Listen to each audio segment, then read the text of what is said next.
எதிர்கட்சிகளால் நாட்டில் எல்லாமே ஆளுங்கட்சி தவிர்த்து எதிர்கட்சி தான். நாட்டில் எல்லாமே எதிர்கட்சி. எதிரி கட்சியாக பார்க்காதீர்கள், எதிர்கட்சியாக பாருங்கள். இந்த எதிர்கட்சி இருக்காங்க.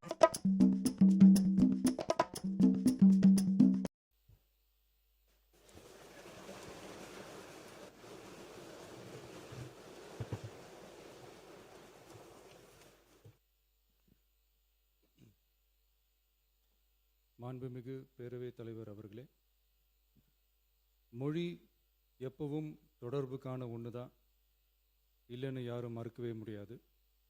உலகத்தில் இருக்க எல்லா மொழிக்கும் இது பொருந்தும், அதையும் யாரும் மறுக்க முடியாது.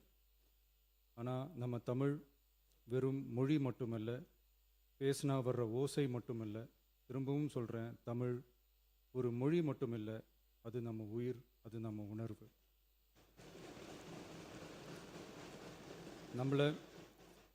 நம்மளை பெற்ற தாயை அம்மானு சொல்கிறப்பெல்லாம் பாசமும் சொந்தமும் நம்மளை அறியாமலே உயிரா உறவா உணர்வா தானாக உள்ளுக்குள்ளே தோணும்ல. அதே மாதிரி ஏன் இன்னும் ஒரு படி மேலே போயே சொல்லலாம், தமிழ்னு சொன்னாலே எப்படி இருக்கும், என்ன ஆகும்னு சொல்லவா வேணும். தாய் எப்படி ஒரு மிகப்பெரிய புனிதமோ அப்படிதாங்க தாய்மொழியும். அதுலேயும் நம்ம தாய்மொழி தமிழ்மொழி இப்படி சொல்கிறதே போதும், எல்லாருக்கும் நம்ம தாய்மொழி உணர்வை பற்றி புரியும்னு நினைக்கிறோம். நம்ம தாயே நமக்கு மிகப்பெரிய புனிதம்னா நம்ம எல்லாருக்குமான தமிழ் தாய் பற்றி சொல்லவா வேணும். தாயை போற்றுகிற வாழ்த்துகிற தமிழ்நாட்டு மண் தமிழ்தாய் வாழ்த்து எப்படி விட்டுரும்? விடாது, விடவும் மாட்டோம். மாண்புமிகு பேரவைத் தலைவர் அவர்களே, நம்ம தமிழ்தாய் வாழ்த்த 1891 எழுதின மனோன்மணியம் சுந்தரனார் நம்ம தமிழ் மொழியவே தமிழ் தாய்னு சொல்லி உயர்வா பாடினார். இந்திய துணை கண்டத்தை, இந்திய ஒன்றியத்தை அழகிய முகமாக சொன்ன மனோன்மணியம் சுந்தரனார் அந்த முகத்தோட நெத்தியில் வைக்கிற பொட்டு தான், திலகம் தான் தமிழ் நாடுன்னு சொன்னார். இந்தியாவோட நெற்றியில் இருக்கிற பொட்டு மாதிரி ஒரு வெற்றி பொட்டு தான் நம்ம தமிழ்நாடு. அந்த பொட்டோட நறுமணம் உலகம் பூரா பரவுற மாதிரி தமிழோட புகழும் உலகம் பூரா பரவணும்னு சொன்னார். உண்மைதானே அது? இன்னைக்கு தமிழ் பேசுகிற மக்கள் இல்லாத நாடுகளே ரொம்ப குறைவு தானே.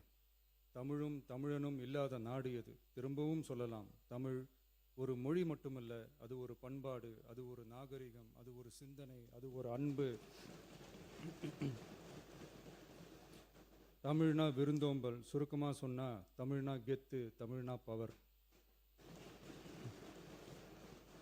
அந்த தமிழோட புகழ சொல்கிற தமிழ்தாய் வாழ்த்தில் அனைத்து உலகமும் இன்பமுறைன்னு சொல்லி உலகத்தையே நம்ம தமிழை உயர்த்தி பிடிக்குதே தவிர எந்த மொழியையும் எந்த மதத்தையும் எந்த இனத்தையும் ஏன் எந்த ஒரு தனி மனுஷனை கூட தாழ்த்தி பேசலை, யாரையும் கொஞ்சம் கூட காயப்படுத்தலை. மாண்புமிகு பேரவைத் தலைவர் அவர்களே, நம்ம ஒவ்வொருத்தருக்கும் தனித்தனியாக ஒரு பேர் இருக்கும். ஒரு கூட்டத்தில் நம்ம பேரை சொல்லி யாரும் கூப்பிட்டா நாம் ஒருத்தர் மட்டும்தான் திரும்பி பார்ப்போம். ஆனால் தமிழ்னு சொன்னால் ஒட்டு மொத்தமாக நாம் எல்லாருமே திரும்பி பார்ப்போம்ல. அப்படி நம்ம எல்லாருக்கும் இருக்கிற பொது பேரு தானே அது. நமக்கு தமிழ்னு அடையாளத்தை கொடுத்ததே தமிழ் தானே. ஒரு பேரே, ஒரு சொல்லே, ஒரு மிகப்பெரிய வரலாறுனா அது நம்ம தமிழ் தான். அந்த தமிழை உயர்த்தி பிடிக்கிற தமிழை பின்னாடி தள்ளினா தமிழ்நாடு எப்படி பொறுத்திருக்கும்? ஒரு கட்சிக்கு பிரச்சனைனா சம்பந்தப்பட்ட அந்த கட்சி மட்டும்தான் போராடும். ஆனால் தமிழ்னு சொன்னால் ஒட்டுமொத்த தமிழ்நாடும் ஒன்றா வந்து நிற்கும். அதனால தான் சொல்கிறோம், தமிழ்னா உயிர், தமிழ்னா உணர்வு. உலகத்தில் தோன்றிய பல மொழிகள் காலப்போக்கில் மறைஞ்சு போய் இருக்குன்னு சொல்லுவாங்க. ஆனால் நம்ம தமிழ் காலகாலமாக நிலைச்சி நீடிச்சு நிற்கிற ஒன்று. தமிழில் என்ன இல்லைங்க, இலக்கணம் இலக்கியம்னு பல ஆயிரம் வருஷமாக இருக்கிறது நம்ம தாய்மொழிக்கு தானே. தொல்காப்பியம், சங்க இலக்கியம், ஏன் உலகம் முழுக்க தெரிஞ்ச திருக்குறள் ஒன்று போதாதா தமிழோட பெருமையை சொல்கிறதுக்கு? இவ்வளவு பெருமை கொண்ட தமிழ் மொழியோட ஒரு அடையாளம் தான் நம்ம தமிழ்தாய் வாழ்த்து. ஒட்டுமொத்த இந்தியாவோட பன்முகத்தன்மையை உயர்த்தி பேசுகிற தமிழ்தாய் வாழ்த்து நம்ம ஊரில், நம்ம தமிழ்நாட்டில் முதல் இடத்துல தான் இருக்கணும். நம்ம இந்திய அரசியல் சாசனமே ஒவ்வொரு மாநிலத்தோட மொழிக்கும் பண்பாட்டுக்கும் பாரம்பரியத்துக்கும் பாதுகாப்பு உரிமையை கொடுத்துருக்கு தானே. அந்த உரிமையின் அடிப்படையில் தமிழ்த்தாய் வாழ்த்துக்கு முதலிடம் கொடுத்து தானே ஆகணும். அதானே மாநில உரிமை. அப்படிப்பட்ட தமிழ்த்தாய் வாழ்த்து தான் 1970 நவம்பர் 23 முதல் அரசு விழாக்களில் முதல்ல பாடணும்னு சொல்லி ஒரு அரசாணையை போட்டு அந்த செயல்பாட்டுக்கு வந்துச்சு. அதுக்கப்புறம் 2021 டிசம்பர் 17 முதல் மாநில பாடலா அங்கீகாரம் வழங்கப்பட்டுச்சு.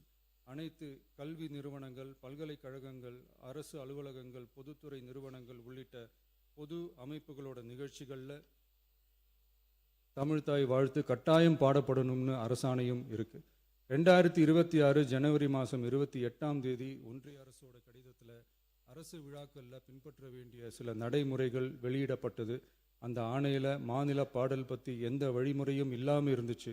நம்ம அரசு பொறுப்பேற்றதும் கடந்த மே மாதம் 27 மாண்புமிகு பிரதமர் அவர்களுக்கு மாநில பாடல்களுக்கு உரிய அங்கீகாரம் வேண்டும்னும், ஒன்றிய அரசு வெளியிட்ட ஆணைக்கு திருத்தம் வெளியிடணும்னும், மாநில விழாக்களில் தமிழ்த்தாய் வாழ்த்த முதல்ல பாடுறதுக்கான உரிய வழிமுறைகளை வகுக்க வேண்டும்னு சொல்லி கடிதம் எழுதியிருந்தோம். அதை தொடர்ந்து போன ஜூலை மாதம் 9 கடிதத்தில் மாநில பாடல் பாடப்படுவது பற்றி இருந்துச்சு. ஆனால் நம்ம தமிழ்நாட்டில் 1970களில் இருந்து தமிழ்த்தாய் வாழ்த்து எல்லா அரசு நிகழ்ச்சிகள்லையும் கல்வி நிறுவனங்கள்லையும் தமிழ்த்தாய் வாழ்த்து முதல்ல பாடுறது ஒரு மரபாகவே இருக்குது. அதுக்கான அரசாணையும் இருக்குது.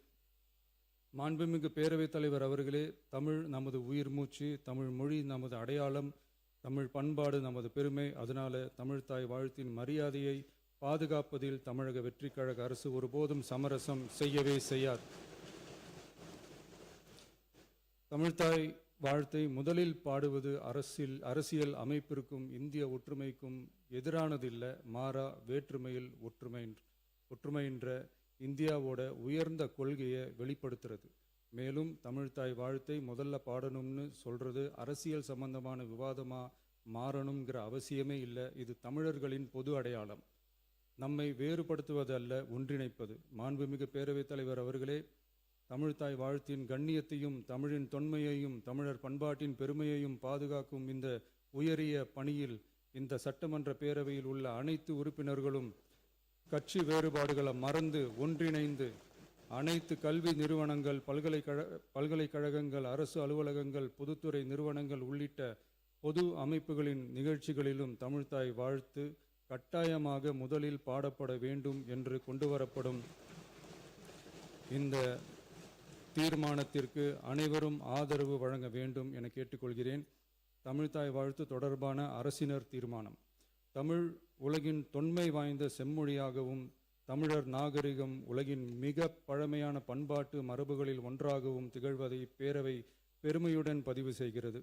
மனோன்மணியம் சுந்தரனார் அவர்களால் 1891 எழுதப்பட்ட மனோன்மணியம் என்ற நாடக நூலின் பாயிரத்திலிருந்து எடுக்கப்பட்ட தமிழ்த்தாய் வாழ்த்து 1970 நவம்பர் 23 முதல் அரசு விழாக்களில் முதலில் பாடப்பட வேண்டும் என அரசாணை வெளியிடப்பட்டு செயல்பாட்டுக்கு வந்துள்ளது.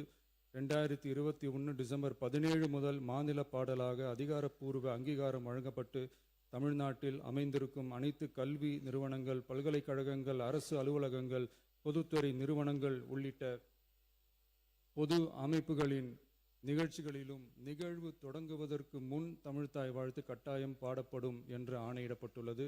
இந்நிலையில் ஒன்றிய அரசின் உள்துறை அமைச்சகத்தால் 2026 ஜூலை மாதம் 9 கடிதத்தில் மாநில பாடல் பாடப்படுவது குறித்து தெரிவிக்கப்பட்டுள்ளது. தமிழ்நாட்டில் 1970களில் இருந்து அனைத்து அரசு நிகழ்ச்சிகளிலும் கல்வி நிறுவனங்களிலும் தமிழ்த்தாய் வாழ்த்து பாடல் முதலில் பாடப்படுவது மரபுத்தன்மையாகவும் அரசாணைகளின் வாயிலாகவும் பின்பற்றப்பட்டு வருகிறது. ஆகவே தமிழ்த்தாய் வாழ்த்து தமிழ் மொழிக்கும் தமிழர் பண்பாட்டிற்கும் செலுத்தப்படும் மரியாதையின் வெளிப்பாடாகும் என்பதை இப்பேரவை வலியுறுத்துகிறது.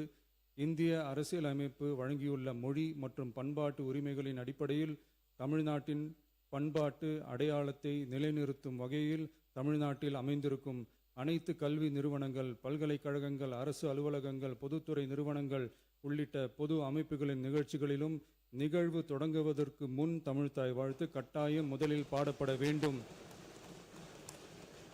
என தமிழ்நாடு சட்டமன்ற பேரவை ஏகமனதாக தீர்மானிக்கிறது என்ற தீர்மானத்தை நான் முன்மொழிகிறேன். அனைத்து கட்சிகளை சார்ந்த உறுப்பினர்களும் இந்த தீர்மானத்தை ஒருமனதாக நிறைவேற்றி தர வேண்டுகிறேன். நன்றி, வணக்கம்.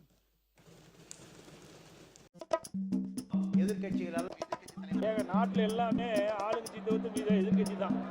நாட்டில் எல்லாமே எதிர்கட்சி. எதிரி கட்சியாக பார்க்காதீர்கள், எதிர்கட்சியாக பாருங்கள். இந்த எதிர்கட்சி இருக்காங்க